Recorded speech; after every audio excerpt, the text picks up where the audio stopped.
मित्रांनो, खरीप हंगाम 2025 मध्ये राज्यामध्ये मोठ्या प्रमाणात शेतकरी नैसर्गिक आपत्तीमुळे बाधित झालेले आहेत आणि अशा प्रकारे अतिवृष्टी पूर परिस्थितीमुळे बाधित झालेल्या शेतकऱ्यांसाठी 26 नोव्हेंबर 2025 रोजी राज्य शासनाच्या माध्यमातून एक अतिशय महत्वाचा आणि मोठा निर्णय घेण्यात आलेला आहे, ज्याच्यामुळे शेतकऱ्यांच्या पीक कर्जाचं पुनर्गठन आणि शेतीच्या पीक कर्जाच्या वसुलीला 1 वर्षासाठी स्थगिती देण्याचा निर्णय घेण्यात आलेला आहे।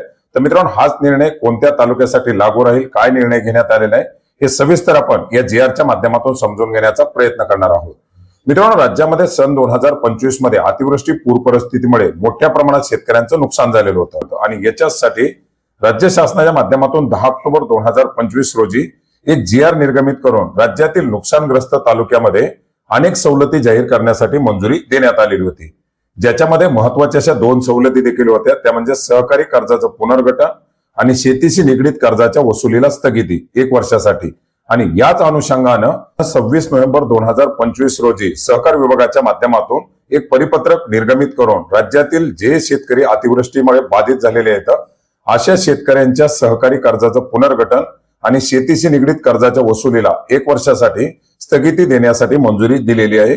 आणि अशा शेतकऱ्यांच्या या जे काही बाधित तालुके आहेत अशा सर्व गावातील बाधित शेतकऱ्यांच्या अल्प मुदत पीक कर्जाचं मध्यम मुदत पीक कर्जामध्ये रूपांतरण करणं, याचबरोबर शेतीशी निगडीत कर्जाच्या वसुलीला स्थगिती देणं, अशा प्रकारचे निर्णय लागू करण्यासाठी राज्यस्तरीय बँकर समितीला निर्देश देण्यात आलेले आहेत। मित्रांनो, आता हा निर्णय घेण्यात आल्यानंतर हा निर्णय कोणत्या तालुक्यातील शेतकऱ्यांना लागू होणार हा देखील या ठिकाणी प्रश्न असणार आहे। आणि याच अनुषंगाने आपण जर पाहिलं तर 10 ऑक्टोबर 2025 च्या जीआर नुसार राज्यामध्ये नुकसानग्रस्त बाधित झालेले तालुके, ज्याच्यामध्ये पूर्णतः बाधित आणि अंशतः बाधित अशा प्रकारे वर्गीकरण करण्यात आलेले आहेत। याच्यामध्ये देखील आपण पाहू शकता 29 जिल्ह्यामधील हे तालुके आहेत। पालघर मधील 4 तालुके, नाशिक जिल्ह्यामधील 15 तालुके पूर्णतः बाधित आणि अंशतः बाधित आहेत।